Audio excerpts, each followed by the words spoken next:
welcome back to my channel. Welcome to my channel if you have landed here for the very first time. Hope you subscribed to my channel, clicked on notification bell so don't miss out any further updates. You can also follow me on my Instagram जिसकी link होगी description box में. Namaste, this is Dvija और कैसे हैं आप? ये sunshine in human form और आज हम देख रहे हैं we are reacting to the most requested video on our last reaction video, जो ध्रुव का video था. A lot of you guys asked me to watch Shan Prasha's video. I think Prashar, yeah, that's how I pronounce his. और एक और भी है श्याम शर्मा करके, Shyam Sharma or something. He also has a second video like ऐसे जवाब देता हुए answer video to Dhruv's, but I do not know, वो भी recently आया. But a lot of you guys asked me to do this one, so we will be doing this one first. If you want that, we'll do that later. But I'm here for the counter attacks of the claims जो उन्होंने बताए थे and how I read all the comments. So someone who doesn't know much, I am really curious to learn more. Dhruv Rathi calling Dhurandhar a propaganda is senseless. So yep, let's go and let's get it. हर बार की तरह उम्मीद है video जाएगा रहेगा और हमें सीखने को मिलेगा. मजा आएगा is also not a bad thing to say in this one, but I think that's proper. Play. Hi guys, मैं हूं शांतनु और साइंटिफिक रिसर्च और रीजनिंग की फील्ड में एक टर्म यूज होती है और उसको बोला जाता है कॉग्निटिव मैनिपुलेशन. अब इसकी डेफिनेशन बहुत ध्यान से सुनिएगा. Distortion of someone's thoughts, beliefs and decisions often without their full awareness. ये करी क्यों जाती है? To gain control over and to drive the thought process of masses who do not know any better. And most importantly, ये cognitive manipulation करने के लिए tactics क्या यूज किए जाते हैं? Gaslighting, guilt tripping, lies, isolation and the biggest of them all, exploiting emotions. अब मैंने ये डेफिनेशन आपको इसलिए बताई क्योंकि ध्रुव राठी ने ये सारे के सारे कॉग्निटिव मैनिपुलेशन के टैक्टिक्स यूज करे हैं अपनी धुरंधर वाली वीडियो में to create an absolutely laughable and ridiculously stupid narrative around Dhurandhar की वो फिल्म एक प्रोपेगेंडा है. इस वीडियो में विद हार्ड एग्जांपल्स मैं आपको ये प्रूव कर दूंगा कि कैसे ये वाहियात आदमजाद इंफॉर्मेशन उठाता है, उसमें से चेरी पिकिंग करता है, यूज करता है सिर्फ वो इंफॉर्मेशन जो इसके फ्लॉड लॉजिक्स को फॉस्टर करती है, और कॉन्शियसली एंड कनाइविंगली वो इंफॉर्मेशन जो इसके बायसेस को रिफ्यूट कर देती है या फिर आउटराइटली रिजेक्ट कर देती है, उस इंफॉर्मेशन को या तो ये कंप्लीटली ओवरलुक कर देता है या फिर एब्सोल्युटली मैनिपुलेट कर देता है. ये आदित्य धर की धुरंधर और उनके ओवरऑल फिल्म मेकिंग स्टाइल को कंपेयर तो करता है with that of Nazi propaganda film maker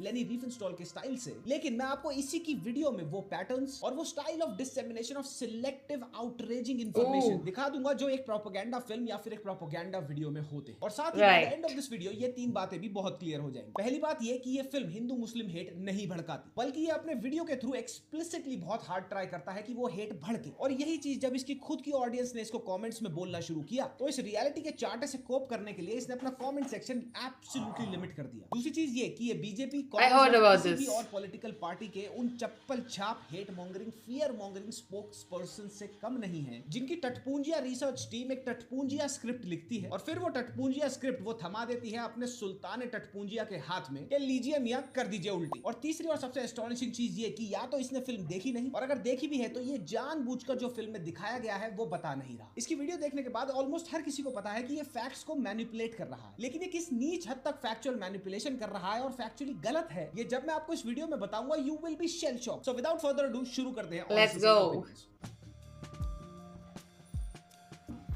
Someone said he's a potty mouth. अभी तक तो so far so good. 30 minute का वीडियो है. वीडियो शुरू करता है बाय जाएगा रहेगा setting up prime minister Modi as the conspirator and the direct handler of the Pulwama attacks, और दिखाता है कि वो ये करते हैं फॉर वोट्स. गोभी जी कहते हैं कुछ लोग मरेंगे मरने दो, कुछ गाड़ियां जलेंगी जलने दो, लेकिन इलेक्शन से ठीक पहले अगर ये हमला होगा तो मुझे इलेक्शन में इसका बहुत बड़ा फायदा मिलेगा. अब सवाल ये उठता है कि ये अपनी वीडियो ऐसे शुरू क्यों करता है? Because in his mind he thinks that director Aditya Dhar ने सेटअप किया है ex prime minister mister Manmohan Singh को as the conspirator and the person responsible for the 26/11 attacks. अब यहाँ पे ये कन्वीनियंटली ओवरलुक कर देता है ये फैक्ट कि आदित्य धर ने धुरंधर में पूरी की पूरी फिल्म में कहीं भी डायरेक्टली मिस्टर मनमोहन सिंह को परपेट्रेटर ऑफ द अटैक्स नहीं बताया, और साथ ही पूरी फिल्म में कोई भी ऐसा सजेस्टिव शॉट नहीं है which suggests the presence of mister Manmohan. Film clearly blame करती है कांग्रेस की एंड इनफैक्ट वाजपेयी सरकार की पॉलिटिकल एंड ब्यूरोक्रेटिक इनकॉम्पिटेंस को ड्यूरिंग द अटैक्स. अब एक सरकार की इनकॉम्पिटेंसी को ब्लेम करना और एक प्राइम मिनिस्टर को वोट्स के लिए हाइपोथेटिकली क्यों ना हो एक टेररिस्ट हैंडलर बना देने में इनसेन फर्क है. इसकी फिल्म के हिसाब से पुलवामा अटैक्स हुए on the shot calling of mister Modi, और वो अटैक्स रेडिकलाइजेशन या फिर systemic hatred against Hindus and India की वजह से नहीं हुआ। आईएसआई का हेड दूसरी तरफ से जवाब देता है, ठीक है सर, 14 फरवरी डन समझे। इसकी भवंडर के हिसाब से the Pak terrorists had no intention to attack India, but they did only when prime minister Modi actually directly asked them to do so. और ये करता है ये बहुत ही डिसाइसिवली, बहुत ही कन्नाइविंगली पहले 3 से 4 मिनट में अपनी वीडियो के to set up a very strong narrative for the rest of the video to come. Isn't this propaganda in itself? Film का स्क्रीन प्ले प्राइमरीली फोकस करता है on the funding and logistical support of terrorism from ISIS by enabling local gangs in Pakistan. For example, Rehman Baloch, Rehman Dakait weapons को source करता है बलोचिस्तान से और supply करता है उन वेपन्स को ISI को so that they can enable attacks in India. Dhruv film के स्क्रीन प्ले के the foundation of the story के इस इंटेग्रल पार्ट को एब्सोल्युटली ओवरलुक कर देता है और डाइवर्ट कर देता है the focus of the film from being about Indo Pak tensions and cross border terrorism to BJP versus Congress. और ये ऐसी हेटफुल चालाकी क्यों करता है? बिकॉज इवेंचुअली ये अपनी आगे आने वाली वीडियो में इस बीजेपी वर्सेस कांग्रेस को आगे बढ़ाएगा और इसमें लाएगा हिंदू मुस्लिम हेट। ये स्ट्रक्चर इसने अपनी वीडियो का बिल्ड किया है इसलिए क्योंकि ये वो हेट दिखाना चाहता है फिल्म में जो फिल्म के स्क्रीन प्ले में एग्जिस्ट करती ही नहीं। क्योंकि जिसने भी ये फिल्म देखी है उसको अच्छी तरह पता है कि Dhurandhar without instigating any whatsoever Hindu Muslim hate blame करती है इनकॉम्पिटेंसी को उस टाइम की सरकारों की, फिर वो चाहे वाजपेयी साहब की सरकार हो या फिर मनमोहन साहब की। फिल्म दिखा कुछ और रही है, ये फिल्म देखने के बावजूद भी उसको बता कुछ और रहा है। Is this not clear and absolute gaslighting? फिर ये कंपेयर करता है वो खुद gaslighted है, like I mentioned in the video. I'll say it later. लेनी रिफेनस्टॉल के propaganda film. Let's talk later. Hitler के समय में नाजी प्रोपेगेंडा फिल्म मेकर लेनी रिफेनस्टाल ने फिल्में बनाई जैसे कि ट्रायम्फ ऑफ द विल। अब हर कोई एग्री करता है that Leni Riefenstahl was a Nazi sympathizer and a bootlegger of Hitlers. उसकी फिल्में फंडेड और हेवीली हैंड हेल्ड थी by the third Reich. There is absolutely no denying that, but at the same time आप ये भी deny नहीं कर सकते कि लेनी की ये सारी फिल्में were conceived and puppeted under a dictatorship and that too a very vicious dictatorship. But Dhurandhar is made in a democratic setup headed by an independent director. अब ये बोलेगा फिर वही घिसा पिटा illogical argument, हा इंडिया तो डिक्टेटरशिप है, तुम्हें पता नहीं। बोलता तो चाइना भी ताइवान को अपना पार्ट है, तो क्या पूरी दुनिया ताइवान को चाइना का पार्ट मानती? The whole point of him comparing the two filmmakers is that कि इसका कहना है और ये सोचता है कि इंडिया एक डिक्टेटरशिप है under prime minister Modi's fascist regime. लेनी रिफेनस्टॉल की फिल्में ऑन रिकॉर्ड फंडेड थी by the Nazi regime. But तेरे पास क्या प्रूफ है ये प्रूफ करने का कि धुरंधर स्टेट बैक थी या फिर हैंड हेल्ड थी बाय द रूलिंग पार्टी? एक और चीज ये आपको बहुत ही सिलेक्टिवली कभी नहीं बताएगा अबाउट प्रोपेगेंडा फिल्म्स। लेनी रिफेनस्टॉल की Nazi propaganda films morally rigid और लीडर सेंट्रिक होती थी, एक्सट्रीमली सो। अब धुरंधर में आदित्य धर ने कब और कहां एक्सप्लिसिटली और इवन सटली ये कहा है कि the hero is Modi ji. In fact पूरी की पूरी फिल्म में प्राइम मिनिस्टर मोदी का कोई डायरेक्ट मेंशन तक नहीं है। फिल्म के रिलीज से पहले एक सिंगल बीजेपी लीडर ने हाइप नहीं करी धुरंधर। फिल्म की एडवांस बुकिंग बहुत पुअर थी और साथ ही हाइप बहुत कम थी। वर्ड ऑफ माउथ पे चली है ये फिल्म। अगर ये फिल्म रूलिंग पार्टी बैक्ड होती तो तुझे क्या लग रहा है बीजेपी के चिरकुंडे एमएलए और समर्थक जगह जगह जाकर जगह जगह इंटरव्यूज नहीं दे रहे होते, इस फिल्म की बड़ाइयां नहीं कर रहे होते, लोगों को ये नहीं बोल रहे होते कि जाके इसको देखो, वो ये मौका छोड़ते? इस फिल्म की कहानी को हिंदुत्व, इस्लाम और रेडिकलाइजेशन से कोई नहीं बल्कि तू जोड़ रहा है। और प्रोपेगेंडा फिल्मों में मॉरल रिजिडिटी होती है, धुरंधर में कौन सी मॉरल रिजिडिटी? फिल्म पाकिस्तान में सेट है लेकिन फिर भी पूरी की पूरी फिल्म कहीं भी पाकिस्तान की जनरल आवाम का और साथ ही इस्लाम का मजाक नहीं उड़ाती। फिल्म में पाकिस्तानी औरतों को बुरके तक में नहीं दिखाया। रहमान बलोच जो हार्डकोर इस्लामिस्ट रेडिकल है, उसकी बीवी उसको चाटा मारती है और वो उसको कुछ नहीं कहता और उसको पर्दे में भी नहीं कैद करके रखता। सारा अर्जुन का कैरेक्टर क्लब में पार्टी करता है, छोटे कपड़े पहन के, और लिव इन रिलेशनशिप में रहता है रणवीर सिंह के साथ। अब अगर फिल्म के स्क्रीन प्ले में मॉरल रिजिडिटी होती जो कि प्रोपेगेंडा फिल्म्स का फंडामेंटल पार्ट होता है, तो फिल्म में यह दिखाया जाता कि पाकिस्तान में हर औरत बुर्का पहनती है। रहमान बलोच अपनी बीवी को रोज पीटता है और बुरके में रखता है, और सारा अर्जुन का बाप उसकी ऑनर किलिंग कर देता है उसके लिव इन रिलेशनशिप के चलते, क्योंकि इस्लाम लिव इन अलाउ नहीं करता। कहां है ये सब? कहां है ये सारी की सारी मॉरल रिजिडिटी? अगेन पूरी फिल्म में जो एक्चुअली दिखाया गया है, जिस चीज के बारे में बात हो रही है, उसको ये इग्नोर करता है, गैसलाइट करता है और अपना ईगो इन्फ्लेट करने के लिए फिल्म को बता देता है ये तो नाजी प्रोपेगेंडा फिल्मों जैसी है। अबे तू पागल वागल है क्या थोड़ा? फिर ये अपने कंफ्यूज स्टेट ऑफ माइंड में आर्ग्यू करता है about the facts and fictions shown in films. अब इस आर्गुमेंट में ये बड़े ही डिसाइसिवली पॉलिटिक्स और फिल्म मेकिंग को कंबाइन कर देता है लोगों को कंफ्यूज करने के लिए। ये फिल्म असल में फिक्शनल फिल्म है लेकिन इंस्पायर्ड फ्रॉम रियल इवेंट्स है, तो कुछ चीजें असली हैं, कुछ चीजें फिक्शनल है। Real life incidents, real life stories को उठाना और उनको फिक्शनल सिनेरियोस के साथ ब्लेंड करना फिल्म मेकिंग की एक चॉइस है, डायरेक्टर की एक चॉइस चॉइस है और फिल्म मेकिंग में आज से नहीं हमेशा से होता है। Example Tears of War, Argo, Inglourious Basterds, Zero Dark 30, JFK, ये सारी की सारी इनक्रेडिबल फिल्म्स रियल लाइफ को उठाती हैं, इंस्पिरेशन लेती हैं वहां से, उनको फिक्शनलाइज करती हैं to add drama into it. तो फिर तो तेरे हिसाब से ये सारी की सारी फिल्में प्रोपेगेंडा है। अबे अगर तू डिक्टेटरशिप के पिछवाड़े से अपनी मुंडी निकाल के थोड़ा सा फिल्म मेकिंग के बारे में पढ़ लेता ना और जॉनर्स के बारे में पढ़ लेता तो ये नहीं बोलता। गैंग्स ऑफ वासेपुर जैसी हाइपर वायलेंट फिल्म जिसको तूने अपने अब्बू के निकाह की तरह प्रमोट किया नेटफ्लिक्स से पैकेट लेकर, वो भी रियल लाइफ इंसिडेंट्स पे आधारित थी। अनुराग कश्यप ने उसको उठाया और फिक्शनलाइज किया। और जब पद्मावत के टाइम संजय लीला बंसाली ने कुछ फिक्शनल चीजें ऐड करी थी फिल्म की रियल लाइफ स्टोरी पर, तो दबा के बवाल हुआ था। और उस टाइम ऑन रिकॉर्ड तेरे को कोई दिक्कत नहीं थी फिल्म में फिक्शन दिखाने से। तू बोल रहा था कि अगर पद्मावत में डायरेक्टर ने लिबर्टी लेते हुए फिक्शन दिखा दी तो इतनी कौन सी बड़ी बात हो गई, फिल्म नहीं पसंद तो कोई और देख लो। तो भाई अगर एक मूवी हिस्ट्री को बिगाड़ सकती है तो जाओ तुम भी फिल्म डायरेक्शन का कोर्स करो, अपनी मूवी बनाओ, रिलीज करो, जो दिखाना है दिखाओ और सही कर लो अपनी हिस्ट्री। और अगर धुरंधर में डायरेक्टर आदित्य धर फैक्ट्स में फिक्शन ऐड कर रहा है और पहले बड़ा बड़ा डिस्क्लेमर दे रहा है सेम बात का, तो तू उसको प्रोपेगेंडा बता रहा है। अबे तू थोड़ा सा पागल वागल है क्या? फिर ये बात करता है द ताज स्टोरी और Bengal Files. The Taj Story और बंगाल फाइल्स जैसी फिल्में इतनी खतरनाक साबित नहीं हुई क्योंकि वो बकवास फिल्में थी। यहाँ पे एक बार फिर ये जनता को एब्सोल्युटली रिडिकुलसली चूतिया समझ रहा है। इसके हिसाब से the Taj story Okay, it's coming. इसलिए नहीं चली सक्सेसफुल बॉक्स ऑफिस पे, इसलिए नहीं हुई क्योंकि दे वर बैडली मेड। एंड यस ये सच है, both the films production quality wise were terribly made, but at the same I have time not the seen biggest them, reason so I for don't know. both of the films to not work at the box office was that कि जनता, the people identified, called out and did not fall for the blatant and absolutely absurd propaganda of calling Taj Mahal a मंदिर। तेरी और तेरी team की research उतनी ही अच्छी और कारगर है जितनी अच्छे और कारगर सुनील पाल के जोक्स हैं। तो मैं ही तेरे को बता देता हूं एक चीज, द ताज स्टोरी को डायरेक्टली फंड और प्रोड्यूस किया था बीजेपी के एक बंदे ने जिसका नाम था CA सुरेश झा, और इस फिल्म को डायरेक्ट किया था तुषार अमरीश गोयल नाम के एक डायरेक्टर ने, जिसने पहले भी एक कम अकल प्रोपेगेंडा फिल्म बनाई है जिसका नाम था मोदी काका का गांव। अब लेनी की फिल्म मेकिंग प्रोडक्शन क्वालिटी को नहीं, लेनी की फिल्म मेकिंग आइडियोलॉजी को अगर तेरे को किसी से कंपेयर करना है तो वो इन दोनों से कंपेयर कर, रिसाइकल पेपर से बनी कुंजी, पाखंडी और अल्ट्रा रेडिकल धीरेन्द्र शास्त्री जिसके ऊपर तूने खुद वीडियो बनाई है, in fact one of the biggest videos of yours है वो। उस जैसा रेडिकल तक ये बोल रहा है कि जब तक हमारे को प्रूफ नहीं मिलेगा कोई भी ताजमहल को मंदिर में नहीं मानता। जब तक तथ्य नहीं मिलेगा, कोई सबूत नहीं मिलेगा ऐसा,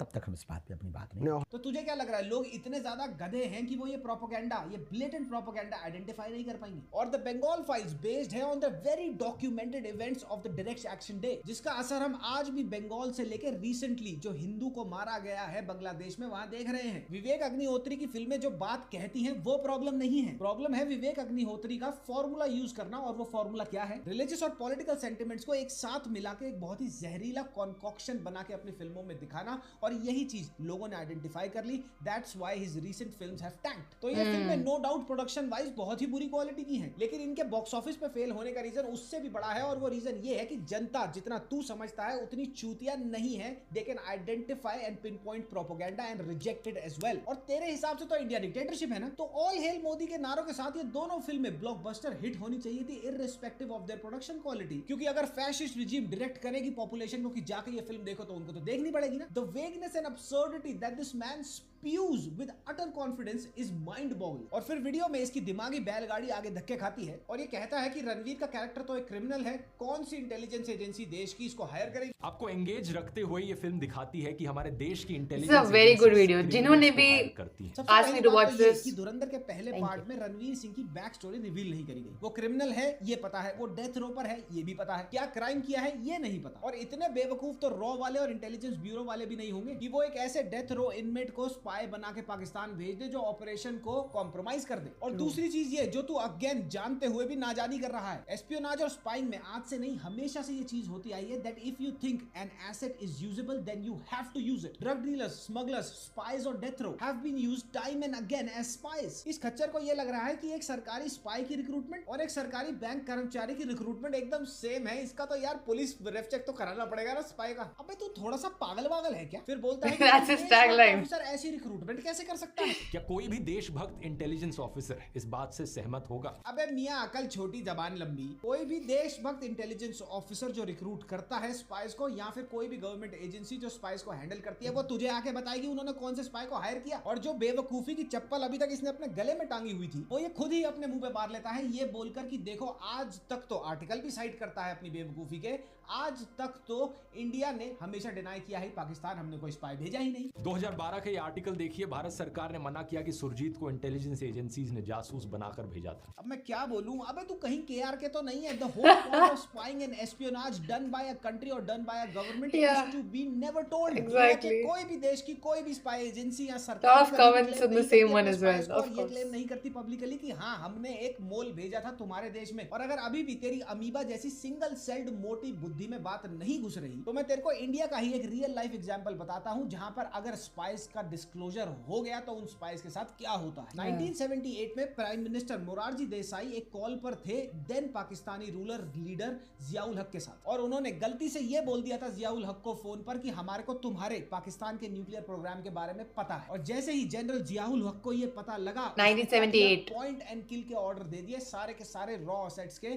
जो एम्बेडेड थे पाकिस्तान में। इन इंडियन स्पाइस के जो सारे के सारे हैंडलर्स थे इंडिया से जो उनको हैंडल कर रहे थे, वो बैठे रह गए हाथ पे हाथ धर के, और उनको कत्लेआम कर दिया गया। जियाउल हक के रॉ के एजेंट्स को ढूंढना और फिर उनको रूथलेसली मार देने को आज तक द ब्लडी क्लीन अप के नाम से जाना जाता है। अब अगर ये इन्फॉर्मेशन इसको मिली भी होगी, ये आपको बताएगा ही नहीं। पहले तो तू अपनी रिसर्च टीम और विजेता दहिया को फायर कर, साले गधे गधे मिलकर सोचते हैं हम घोड़े बन गए। अब मैं तुम्हारे को दिखाता हूं कि कैसे इसने वाईआरएफ की थर्ड क्लास स्पाई फिल्मों को, which are taking an ultimate beating right now, right after the release of Dhurandhar, उनको कैसे प्रमोट किया। वाईआरएफ स्पाई यूनिवर्स की सबसे पहली फिल्म थी एक था टाइगर, उसके बाद आई टाइगर जिंदा है और फिर वॉर। इन स्पाई यूनिवर्स के पास ऐसा कोई बेस नहीं था, उन्होंने सीधा फिल्मों से शुरुआत करी और ऑलरेडी काफी सक्सेसफुल बन गए। पहली बात तो ये, जिसको वाईआरएफ जैसी स्पाई फिल्मों का मूत पीना पसंद है, उसको धुरंधर जैसी सीरियस टोन वाली रियल लाइफ इवेंट्स पर बेस्ड फिल्म की शरबत कैसे पसंद आएगी। वाईआरएफ ने अपनी आज तक की सारी फिल्मों में पाकिस्तान को, आईएसआई को और उसके एजेंट्स को सॉफ्ट लाइट में दिखाया है और अपने ही एजेंट्स को देशद्रोही बनाया है। और जब धुरंधर जैसी एक फिल्म आईएसआई और Pakistan government funded real terror attacks के बारे में बात करती है with real audio clippings and real video clippings, उसमें इसको प्रोपेगेंडा दिख जाता है। अबे तू पागल वागल है क्या? फिर कहता है कि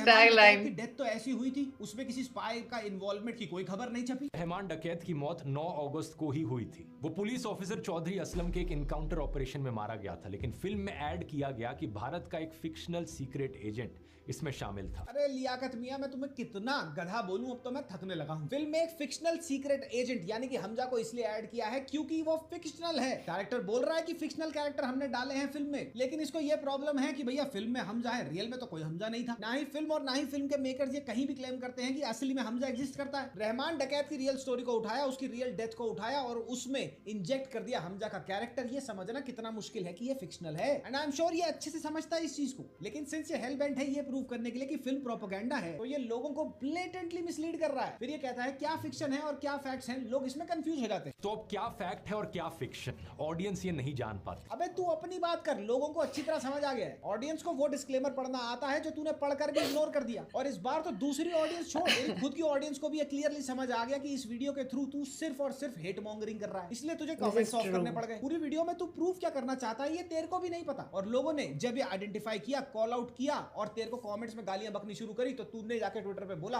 कि मेल्टडाउन हो गया, मेल्टडाउन हो गया। अबे मेल्टडाउन नहीं हुआ, वो तमाचे लग रहे हैं तेरे मुंह पे झूठ बोलने के लिए। तेरे को लगा कि तेरी अपनी ऑडियंस तो तेरे को प्रेज करेगी, लेकिन उन्होंने भी तेरे को घोड़ी बना लिया। The whole point of him shutting down and limiting the comments is that कि ये अपनी ब्लेटेंट गलतियां जो लोग पॉइंट आउट कर रहे हैं उनको सुनना ही नहीं चाहता, उनको इग्नोर कर देता है। मैं तुम्हारे को दिखाता हूं कि धुरंधर में दिखाए गए फेक करेंसी वाले सीन को इसने कितनी डेंजरसली मैनिपुलेट करके अपनी वीडियो में बताया। कैबिनेट मिनिस्टर ने नोट छापने की मशीन को फॉल्टी बताया और फिर वो मशीन पाकिस्तान पहुंच गई, जबकि इस बात का रत्ती भर भी कोई सबूत नहीं है। कोई भी ऐसी न्यूज आपको नहीं मिलेगी। पहली बात तो ये, फिल्म में करेंसी की मशीन नहीं थी, प्लेट्स थी। ये तेरे को पता होता अगर तू खुद फिल्म देखता और अपनी रिसर्च टीम को नहीं भेजता फिल्म देखने के लिए। ये बोलता है कि मनमोहन सिंह जी ने ब्रिटिश कंपनी को बैन किया, बढ़िया है, जो कि किया भी था, लेकिन इसके आगे जावेद खनानी कौन था, बैन करने के बाद क्या हुआ और वो प्लेटें पाकिस्तान तक कैसे पहुंची, जो फिल्म में एक्चुअली दिखाया गया है, उसको ये फिर से इग्नोर कर देता है। यहाँ भी गैस लाइट कर रहा है। वो सीन एक्सप्लिसिटली ये बताता है कि कैसे हजारों crore worth of Pakistan originated counterfeit notes, जिनको बोलते हैं सी नोट्स, वो इंजेक्ट कर गए India. Every single time, every call and everyone comes only when I'm filming. Hold up. Okay, I'm back. The whole world wants me when I film. Okay, getting back. Economy में। और ये करने में जावेद खनानी, जिसको बोला जाता था कि वो हवाला टाइटन है आईएसआई का, वो कैसे इसमें इंटेग्रल रोल प्ले करता था और उसके साथ हाथ कांग्रेस के ब्यूरोक्रेट्स ने कैसे मिलाया, ये वो बताता ही नहीं है। अब मैं बताता हूं कि ये जावेद खनानी और कांग्रेस ब्यूरोक्रेट्स के बारे में क्यों ज्यादा बात नहीं करता। ये वो चीज इसलिए मेंशन नहीं करता क्योंकि अगर वो मेंशन कर देता तो इसको अपनी वीडियो में आगे बढ़ते हुए ये अग्री करना पड़ता कि इकोनॉमी में काउंटरफिट नोट्स पाकिस्तान से आए हुए इतने ज्यादा बढ़ गए थे कि उनके चलते वो एक रीजन बन गए थे डिमोनेटाइजेशन करने का अंडर द मोदी सरकार। अब मैं ये चीज नहीं कह रहा कि डिमोनेटाइजेशन सही थी या गलत थी, ये मैं बिल्कुल भी नहीं कह रहा। मैं तुम्हें ये बता रहा हूं, ये क्लियर कर रहा हूं तुम्हें कि ये कितनी बेशर्मी से सिर्फ आधी बातें बताता है। और जस्ट बिकॉज इस बात का प्रूफ कि ये प्लेटें पाकिस्तान तक पहुंच गई और नोट वहां पे छपने शुरू हो गए, इसका कोई प्रूफ आर्टिकल्स में नहीं छपा, डज नॉट मीन कि वो हुआ नहीं। क्योंकि ओरिजिनल प्लेट्स के बिना इतने एक्यूरेट इंडियन करेंसी के नोट्स छापना इम्पॉसिबल था। और इंडियन एक्सप्रेस का ये article specifically particularly point out करता है कि 2000s में 1500 से 2000 करोड़ के पाकिस्तानी ओरिजिन काउंटरफिट नोट हमारी इकोनॉमी में आए। ये इस पूरे एंगल को इग्नोर करके आगे बढ़ता है और मनमोहन सिंह ब्रिटिश कंपनी करता रहता है। जबकि उस सीन में यह बात हो रही है कि जब ब्रिटिश कंपनी मनमोहन ने बैन करी, जब वो प्लेटें डीकमीशन हुई तो वो प्लेटें पाकिस्तान तक पहुंची कैसे। फिर वीडियो आगे बढ़ती है और एक बार फिर ये अपने मन से, ये फिल्म नहीं कह रही, अपने मन से ये बोलता है कि फिल्म ने बोला है मनमोहन सिंह और उनकी सरकार गद्दार है। इसी तरह फिल्म में दिखाया गया कि 26/11 हमले से पहले इंटेलिजेंस इनपुट्स मौजूद थे, लेकिन बहुत स्पेसिफिक नहीं थे। पुलिस और कोस्ट गार्ड उन पर एक्शन नहीं ले सके। लेकिन क्या हम इन फेलियर्स की वजह से ये अज्यूम कर सकते हैं कि मनमोहन सिंह की सरकार गद्दार थी? अब अगर किसी भी कॉमन सेंस वाले आदमी ने जो थोड़ा सा भी अपना दिमाग चला के फिल्म देख रहा था, उसको अच्छी तरह पता है कि फिल्म कांग्रेस सरकार को गद्दार कहीं नहीं बोलती और सिर्फ उनकी इररिस्पॉन्सिबल और इनकम्पिटेंट बिहेवियर पे ड्यूरिंग द अटैक्स उंगलियां उठाती है। लेकिन ये अपनी वीडियो में गद्दार वर्ड यूज ही इसलिए कर रहा है और रिपीटेटिवली कर रहा है ताकि ये सेंसेशनलिज्म ऐड कर सके। फिर ये आरयूएसआई का एक पब्लिश मटेरियल दिखाता है और साइट करता है कि 26/11 अटैक्स के दौरान लॉजिस्टिकल सपोर्ट नहीं था एनएसजी के पास। जो एलीट एनएसजी है, नेशनल सिक्योरिटी गार्ड, वो अटैक के 10 घंटे बाद पहुंच सकी, जिससे लॉजिस्टिक्स की कमी दिखती है। एनएसजी के पास लॉजिस्टिकल सपोर्ट नहीं था, डिलेड था, बिल्कुल मानते हैं। लेकिन ये बड़े ही कन्वीनियंटली, डेंजरसली एंड पॉइजनसली एक बहुत इंपॉर्टेंट चीज छुपा लेता है, बताता ही नहीं। और वो बात ये है कि बेचारे एनएसजी कमांडोज लेट हुए कैसे थे पहुंचने में 26/11 अटैक की सिचुएशन पर। वो लेट हुए थे because of Congress leader Shivraj Patil, क्योंकि कमांडोज को लगा दिया था शिवराज पाटिल की ड्यूटी बजाने में। Now listen to this situation Shivraj Patil के चलते जो हुई थी फ्रॉम कर्नल संदीप सेन। ये पहुंच के एयरक्राफ्ट में लोड हो गए। लोड होने के बाद अब ये बैठे हुए हैं। वो ऐसा क्यों? वो वेट कर रहे हैं होम मिनिस्टर का। मिस्टर पाटिल थे। मिस्टर हाँ पाटिल। अब उनको आना है, he has to lead the NSG to movement. अब इसको रिसर्च करते हुए डेफिनेटली ये चीज मिली होगी, लेकिन इसने किया क्या, इसने उसको इग्नोर कर दिया और इसने सीधा जंप कर दिया किस पर, कि मनमोहन सिंह और उनकी सरकार को गद्दार बोल रही है फिल्म। जबकि फिल्म इसी इररिस्पॉन्सिबिलिटी को, ब्यूरोक्रेटिक लैप्स को पिन पॉइंट करती है without taking any names ever. Then after very cool and comfortable 15 and 20 minutes of straight up lying and hiding and manipulating facts, इसको याद आ जाता है कि इसने एक वीडियो में बोला था कि टेरर अटैक्स के लिए कभी भी सरकार को without any hard proof blame नहीं करना चाहिए। मैंने अपनी वीडियो में खुलकर कहा था कि सरकार को इस तरीके से ब्लेम करना सही नहीं है। पर तूने तो ये वीडियो का नैरेटिव ही शुरू के 3 मिनट में हाइपोथेटिकली ये बनाया है that PM Modi was the conspirator of the attacks. और जब तूने वीडियो में कंफर्टेबली अपना टाइम लेके एक एक्सट्रीमली रेडिकलाइज्ड और ब्लाइंड साइडेड नैरेटिव बिल्ड कर लिया, तब तेरे को याद आता है कि यार मैंने तो ये बोला था पिछली वीडियो में, डिस्क्लेमर भी दिया है मैंने अपनी वीडियो में। अबे तू दिमाग से 2G पे है क्या? And then he stoops even lower in the video and starts to talk ill of mister Ajit Doval. लेकिन क्या अजीत डोभाल खुद इस बात को लेकर सहमत होंगे कि ऐसा निकम्मा किरदार उनसे प्रेरित है? एक बार के लिए मान लेते हैं कि आपको सरकार के ऊपर डाउट है, तो क्या आप हाथ पे हाथ धरकर बैठ जाओगे? क्या अपनी तरफ से आप आखिरी कोशिश नहीं करोगे अपने देश को बचाने की? और कुछ और ही नहीं तो कम से कम मीडिया में तो लीक करा ही दोगे, और ये भी नहीं कर पाए तो फ्रस्ट्रेशन में आकर रिजाइन तो कर ही दोगे कम से कम। Again I am pretty sure इसने फिल्म तो देखी नहीं है, और जिस हिसाब से ये बातें कर रहा है उस हिसाब से मुझे बहुत स्ट्रांगली ये फील होता है कि इसने और इसकी रिसर्च टीम ने अजीत डोभाल के बैकग्राउंड पे कोई भी रिसर्च नहीं करी। मिस्टर अजीत डोभाल ने साल 2012 में एक इंटरव्यू के दौरान ये स्पेसिफिकली बोला था, when in power any political party misuses the government machinery, but Congress has been doing this more frequently than other governments. तो फिल्म में अजीत डोभाल साहब से जो इंस्पायर्ड कैरेक्टर है, वो जब ये बोलता है कि कोई सरकार आएगी, that scene is related to this instance of frustration that mister Doval spoke about in an interview. वो सीन रूलिंग पार्टी के, देन रूलिंग पार्टी यानी कि कांग्रेस के ब्यूरोक्रेटिक और पॉलिटिकल इनकॉम्पिटेंसी से रिलेटेड है, इंस्पायर्ड है। वो ऐसे ही प्रोपेगेंडा फैलाने के लिए नहीं है फिल्म में हर कोई तेरी तरह मुंह फाड़ के वीडियो नहीं बना देता। Then he ridicules Mr. Ajit Doval for his salary and his work. Frustration में आकर रिजाइन तो कर ही दोगे कम से कम, या फिर 10 साल तक ऐसे ही खाली हाथ बैठे रहोगे और फ्री की सैलरी लेते रहोगे बस। ये अजीत डोभाल साहब के 10 साल के कार्यकाल के बारे में बात करता है, इंस्पायर्ड फ्रॉम द फिल्म, लेकिन इस गधे को कोई ये बताए that Mr. Ajit Doval retired as the director of the intelligence bureau in 2005 and he was later in 2014 was appointed as the NSA। तो कौन से 10 साल के कार्यकाल की बात कर रहा है तू? उनके 10 में से 9 साल तो वो रिटायरमेंट में ही थे। और फिर मुझे तेरे को फैक्ट और फिक्शन फिल्म मेकिंग पढ़ानी पड़ेगी। कैरेक्टर डोभाल साहब से इंस्पायर्ड है, वो डोभाल साहब नहीं है। और ये अपनी हेट में इतना ज्यादा क्रैश हो जाता है कि एक highly respected and decorated Indian intelligence personal जिसने operation black thunder 2, Mizo insurgency 1970, rescue of 46 Indian nurses from ISIS in 2014, surgical strike और बालाकोट एयर स्ट्राइक में की और फाउंडेशनल रोल्स प्ले करे हैं और साथ ही में 6 साल ही in Pakistan as an Indian spy. उनको ये निकम्मा और मुफ्तखोर बोल रहा है और ये इतनी हद तक सिर्फ और सिर्फ इसलिए गिर रहा है ताकि ये अपने लाइज को पेल्ट करके ये प्रूव कर सके कि धुरंधर एक प्रोपेगेंडा है और ये through out the video fail हुआ है वो प्रूव करने में। फिल्म में एक डायलॉग है कि हिंदुस्तान का दुश्मन हिंदुस्तानी ही है। अब मैं आपको दिखाता हूं कि इसने उसको भी कितने पॉइजनसली मैनिपुलेट किया है, मतलब ही बदल दिया उसका। हिंदुस्तान का सबसे बड़ा दुश्मन तो हिंदुस्तानी पर है। बात तो सही है ऐसी तो असल here as जिंदगी में well। आपने पहले भी सुना होगा, जैसे कि अगर एक राजनीतिक पार्टी को आपने वोट नहीं दिया तो आप गद्दार हो गए। ये डायलॉग फिल्म में जब अजीत डोभाल साहब से इंस्पायर्ड कैरेक्टर यानी कि माधवन साहब बोलते हैं तो वो स्पेसिफिकली एड्रेस कर रहे होते हैं, पॉइंट कर रहे होते हैं उन पॉलिटिशियंस और ब्यूरोक्रेट्स को जो नेशनल डिफेंस की फंक्शनिंग को हैम्पर करते हैं। This dialogue coming from R Madhavan never ever meant to say that every biological being in India who does not agree with BJP's ideology is an anti national. In fact अगर आपने film देखी होगी तो आपको अच्छी तरह मालूम होगा, याद होगा कि ये डायलॉग कब आता है। ये आता है उस सीन के बाद जहां पे कुछ इंडियन ब्यूरोक्रेट्स और पाकिस्तानी आईएसआई बैठकर ट्रेड करते हैं, स्मगल करते हैं इंडियन करेंसी डिकमीशन प्लेट्स को। लेकिन ये डायलॉग सुनते ही यहाँ पे फिर कनाइविंगली इसने एक अपॉर्चुनिटी देखी और जो डायलॉग वेरी क्लियरली डायरेक्टेड था towards the corrupt politicians and bureaucrats, उसको वेगली जोड़ दिया, ब्लेंड कर दिया किसके साथ? बीजेपी के भद्दे एंटी नेशनल नैरेटिव के साथ। और फिर ये वीडियो में एस्टोनिशिंगली कुकअप करने की कोशिश करता है हिंदू मुस्लिम हेट को by showing very carefully selected and very carefully nitpicked clips of certain shameless Hindu leaders throwing senseless hate towards Muslims। जिन्होंने हमारी बेटियों के सिंदूर उजाड़े थे वही कटे पिटे लोगों को हमने उन्हीं की बहन बेच करके उनकी ऐसी की तैसी करवाई। अब्दुल कलाम भारत का राष्ट्रपति बना लेकिन वो नंबर 1 का जिहादी था। तो चलो, जैसे कि इसने उठा लिए कुछ लो हैंगिंग फ्रूट्स, मैं भी उठा लेता हूँ कुछ ऐसे लो हैंगिंग फ्रूट्स जो हिंदूज पे हेट पेल्ट कर रहे हैं। 15 मिनट के लिए पुलिस को हटा लो, बता लेंगे किसमें हिम्मत है, कौन ताकत है। Sanatan Dharma should be eradicated, allegedly said DMK's Udaynidhi Stalin।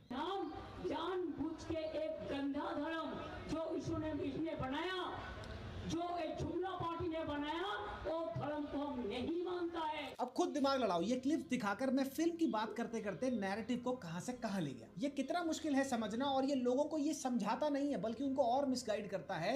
ये बताना चाहिए लोगों को कि हर कम्युनिटी में कुछ रेडिकल्स होते हैं और इन रेडिकल्स की hate towards the other community does not represent the entire community sentiment towards the other community. ये इन्हीं रेडिकल्स की वीडियो रिपीट पे बार बार अपने हर दूसरे वीडियो में दिखाता होगा। फिर ये वीडियो में आगे बढ़ता है और हिंदू मुसलमान हेट जो फिल्म में मैं दोबारा बोलूंगा एग्जिस्ट नहीं करती, उसको इंसिन्युएट करने के लिए, फोर्स फीड करने के लिए पता क्या बोलता है कि फिल्म में लियारी के गैंगस्टर्स पाकिस्तान जिंदाबाद क्यों नहीं बोल रहे थे। किसी भी सीन में कोई पाकिस्तानी कहीं पर पाकिस्तान जिंदाबाद का नारा नहीं लगाता, सब लोग सिर्फ अल्लाहू अकबर बोलते हैं। अबे तू मुझे एक बात बता, तू वीडियो में जय हिंद बोलता है, that is for a purpose, लेकिन वीडियो शूट करने के बाद क्या तू जर्मनी की सड़कों पे निकलता है अपने दोस्तों के साथ, घर वालों के साथ हैंग आउट करने और चलते चलते सड़कों पे फूटने लग जाता है मुंह से जय हिंद जय हिंद। फिल्म में एक ब्लड थर्स्टी गैंगस्टर जिसको अपनी टेरिटरी और अपने पैसे से मतलब है, उसको सरकार से कोई मतलब नहीं है, अपने देश से कोई मतलब नहीं है, वो पाकिस्तान जिंदाबाद क्यों बोलेगा? And right after this he slowly steps down into the deepest wells of dumbness और आर्ग्यू करता है कि रणवीर सिंह का कैरेक्टर जब रहमान बलोच को मरा हुआ देखता है तो बैकग्राउंड में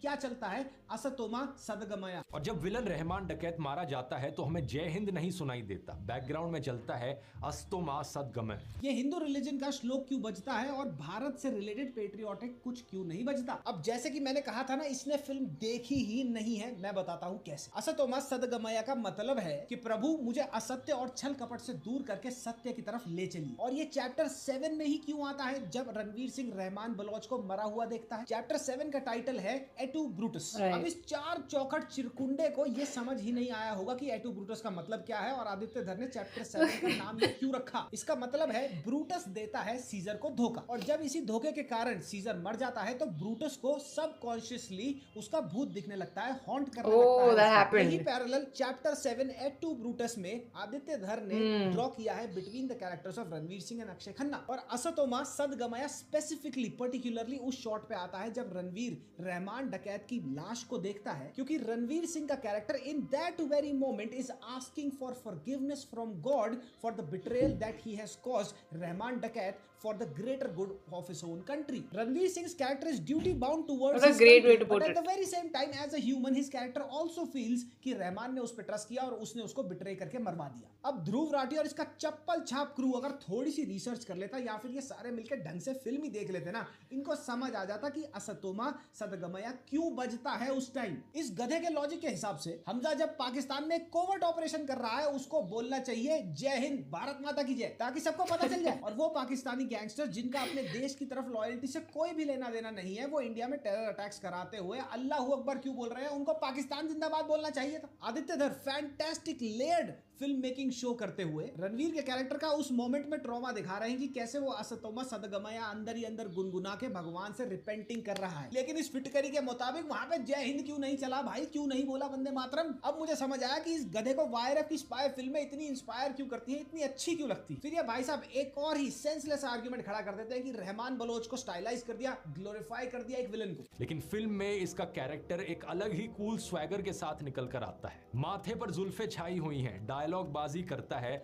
और उसका डांस इंस्टाग्राम पर वायरल हो जाता है। अब मैंने वीडियो में पहले भी कहा था ये इतना बुद्धिहीन है कि इसने वीडियो बनाने से पहले फिल्म मेकिंग के बेसिक्स, कैरेक्टर डेवलपमेंट के बेसिक्स ही नहीं पढ़े। रहमान फिल्म में एक शैतान है, एक डेविल है, ये खुद अपनी वीडियो में ये बात से एग्री करता है। अब जस्ट बिकॉज उसका एक गाना वायरल हो गया, and mind you that is not his entry song, that is not his title, his characters title song. वो एक वेलकमिंग पार्टी में बलोच गाते हैं उसके लिए। अब मेकर्स ने वो गाना वहां पे डाला, वहां पे उसने वो डांस स्टेप किया, किसी को क्या पता था वो वायरल हो जाएगा। वो वायरल जैसे ही कर दिया। हर किसी को अच्छी तरह से पता है कि कोई भी रहमान डकैत को एज अ पर्सन आइडियलाइज नहीं कर रहा है। Everybody is loving the acting prowess, the acting chops that Akshay Khanna has shown. People are admiring Akshay Khanna as an actor, not Rahman Dakat as a character or as a person in real life. I am damn sure कि इसको भी ये बात की समझ है, इतना बोड़म तो है नहीं। लेकिन yet again इसने बीड़ा उठा लिया उस फिल्म में प्रोपेगेंडा ढूंढने के लिए जिसमें प्रोपेगेंडा एग्जिस्ट नहीं करता। तो हर वो चीज जो ये यूज कर सकता था मिसलीडिंगली इसने यूज करी है। इसके इस लॉजिक के हिसाब से तो भीखू मात्र है वास्तव का रघु, शोले का गब्बर और तेरे फूफे की फिल्म गैंग्स ऑफ वासेपुर के सारे विलन, जो सब अपनी रिस्पेक्टिव फिल्मों में कुत्ते की मौत क्यों ना मरे हो, जैसे धुरंधर में रहमान डकैत मरता है। लेकिन अब वो सारे के सारे हैं आइकॉनिक विलेंस बॉलीवुड हिस्ट्री के। तेरे हिसाब से तो हर फिल्म में सारे के सारे विलन ग्लोरीफाइड है, शोभा नहीं देता उनको दिखाना, उनको नाचना शोभा नहीं देता, उनको अपना गाना देना शोभा नहीं देता। अबे तू फिल्म मेकिंग पढ़ लेता आधे घंटे ही, एक फिल्म को ये काउंटर कर रहा है while ignoring all the aspects and technicalities of developing a character in a film. जिन लोगों को इस लेवल का खून खराबा देखना This पसंद was आता a है, very वो जिंदगी में बहुत फ्रस्ट्रेटेड लोग होते हैं। crazy thing to say. PG-10 logic लड़ा के वही एनिमल का गोर वाला, यहाँ पे भी आपने धुरंधर में गोर दिखा दिया तो आपका मत्था खराब है। अगर आपको ऐसी फिल्में पसंद है तो उसका रिप्लाई मैंने इसको एनिमल वाली वीडियो में दिया हुआ। बोलता है एक्टर्स को प्रोपेगेंडा स्क्रिप्ट में आइडेंटिफाई करके पहले ही मना कर देना चाहिए। फिल्म करने के बाद में ये मत बोलना कि मैं सॉरी बोल रहा हूँ, मैं अपोलोजाइज कर रहा हूँ। हाँ तो तू भी जब गैंग्स ऑफ वासेपुर, जो एक एक्सट्रीमली हाइपर वायलेंट फिल्म है जिसमें गोर वाले सीन्स हैं, उसको पैसा लेकर प्रमोट कर रहा था, तब तेरा कॉन्शियसनेस कहाँ था? उसके बाद तो तू भी सॉरी बोलता फिर रहा था। अब ध्रुव राठी की इस वाहियात और बेफजूल की वीडियो का इससे ज्यादा ट्रांसपेरेंट, लॉजिकल और फैक्चुअल रिबटल करना मुश्किल है। I have shown you with proof that how remorselessly he lies and manipulates। ये निकला था अपनी वीडियो में प्रोपेगेंडा को कॉल आउट कर, बट खुद इसने gas lighting, guilt tripping, lies और एक्सप्लॉइटिंग इमोशंस जैसे टैक्टिक यूज करके एक हेटफुल प्रोपेगेंडा वीडियो खुद ही बना दी। It absolutely blows my mind that people who love this video of his, do they even think from their brains और do they actually think from their testicles. और हाँ, इस वीडियो को close करने से पहले इस टाइम पूरा देश, इनफैक्ट तेरी खुद की लॉयल ऑडियंस जिनके तूने कमेंट ही बंद कर दिए हैं, वो जो बोलना चाहते हैं मैं उनकी तरफ से बोल देता हूं। ध्रुव, विद ऑल ड्यू डिसरिस्पेक्ट, चल Oh my god, I have to like this. And I'm subscribing to him. मुझे नहीं पता किसने see I understand what you said with the potty mouth because बात में ना बीच में it just came through his facts and then there was this like one beep. Beep doesn't mean गाली की बात नहीं हो रही है but beep there just to like वो emotion and वो इतना अच्छे से बैठ रहा है. See when I say I'm okay with certain things used as a humor or used when it's needed, काफ़ी 99% अभी तो ज़माना है गालियों का और ये सब चीज़ों का, कहीं पे भी घुसा देते हैं and they call it funny. No, this was funny. This was funny. The way जो facts और जो डिकोड कर रहे थे उसके बीच में एक इमोशन के तौर से वो बाहर निकल रहा था. It was so natural, needed and funny without trying. This is funny. अगर यहाँ से तुम बीप करके निकालो तो yes you are allowed to say यार ये क्यों निकाला यहाँ से, मजाक खराब कर दिया. Here it's important. Anyway, important नहीं but here it was needed. I just want to say on that वो सीन जिस पे उन्होंने बताया I had no idea वो चीज़ के बारे में where रहमान passes away और वो देखते हैं और he just has this look on his face और उसका वो hallucinate करते हैं कि he gets up and then he smokes in front of him. He's like, oh my god, he's alive. तो वो पूरा scene, Ranveer's acting, Akshay's acting, the whole scene itself was मतलब तुम like words में बयान नहीं कर सकते वो emotion को which they did in fact show on the camera, and now that he has decoded this makes so much more sense. In a way I would love to say it's like a parallel to Oppenheimer का scene जब Oppenheimer he realizes के बम गिरा हुआ है और सब they're celebrating but then there's flashes of जो बम ने किया है and then he's like guilty but at the same time he doesn't know what to feel, and that emotion on Killian's face. Killian ही है ना, I think I kept calling him Cillian Murphy but I think it's Killian Murphy, but like he's a brilliant actor. Regardless उनके जो face पे emotion है वो जो scene है पूरा, that emotion kind of parallels to me a little bit here in a very different way, but like now that he says मुझे वही चीज़ याद आ रही थी उसके, and I was like मैं भूल ना जाऊँ end तक. But when I saw Dhruv's video, this is what I want to say as well. मैंने उस टाइम भी बोला था, मैं अभी भी बोल रही हूँ. Yes, I've seen a lot of his videos and most of them are non-political because I'm not interested in it. But again, like his audience is calling him out in this video, I was this person as well to call him out on that video क्योंकि मुझे आज तक लगता था कि yes, he is someone who will be able to call out जो गलत करता है वो bias हो या ना bias हो, but वो video was completely not that way. It was, yes, now to see so many things being decoded and just how I said बहुत अच्छी तरीके से मैंने बताया था कि उनकी human side बाहर आ गई. Basically he was a hypocrite on that video because he particularly hates or does not like or he is anti certain party or someone. तो वो उस कलर के चश्मे पहन के देखते हैं. लाइक आई मेंशन्ड अगेन उसमें कि सब के अपने अपने खुद के चश्मे होते हैं लाइफ को देखने के लिए. अगर तुम मुझे हेट करते हो, तुम मुझे पसंद नहीं करते हो, तो मैं कुछ भी अच्छा कर लूँ तुम्हें कुछ ना कुछ गलत दिखेगा और तुम गलत देखोगे उसमें, तुम ढूंढोगे गलत उसमें. And that's exactly what he did as well. And I'm glad कि उनकी I'm very sure like a lot of other videos that he does like mystery videos, a lot of educational videos which are amazing. ठीक है, they are amazing putting this side of him apart. I'm sure people who watch him have brains and I'm very glad कि जब वो कुछ गलत करते हैं it takes a lot of guts. Like I always say कि तुम्हें कोई इंसान पसंद है या फिर तुम कोई यूट्यूबर को देख रहे हो, एक आर्टिस्ट को पसंद करते हो या फिर in general you like someone, you like them truly if you have the guts to let them know and call them out जब उन्होंने कुछ गलत किया है अच्छे तरीके से. क्योंकि कोई भी इंसान परफेक्ट नहीं होता but you need to call them out, criticize, it's a different thing. Hate अलग चीज़ है. And seeing that so many of his thankfully mature audience is calling him out on that video because that video definitely did not make sense. Like I said, the only reason मैंने ये video देखा था उनका, but knowing that it might have a lot of political nuances and political things in it is because I've seen the movie and I know कि इसमें ऐसा कुछ भी नहीं है.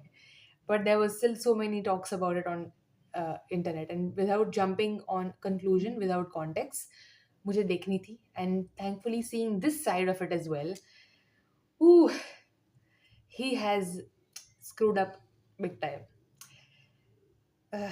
Yeah, I don't know. But I'm glad to see this. बहुत अच्छी तरीके से he has mentioned, and again he was definitely, I can say in this video, he was very non-biased with a lot of things that he said. जहाँ पे call out करना चाहिए वो दोनों पार्टीज को कॉल आउट किया है, जहाँ पे नहीं करना चाहिए और जहाँ पे साथ देना चाहिए वो फैक्ट्स को साथ दिया है. And he has given a very karara jawab to the video in a very nicest way, in the most logical way possible. Again, we all see everything with our sunglasses, ठीक है, अपने जो glass है उसी तरह से हम देखेंगे चीज़ों को. तो थोड़ा बहुत इधर उधर खुद के लाइक्स डिसलाइक्स, खुद के बायसनेस पे हो ही जाता है. हम इंसान हैं. At the end of the day we will at some point be hypocrite without realising. I'm not saying कि what Drew did was right. I'm just completely saying he's wrong in this video. जो मैंने उनके video में भी बोला था, which I felt, but now seeing this counter attack video, I realized, oh my god. I mean, the amount of, as he says, very rightly said, gaslighting he does, knowing so much of information, but only trying to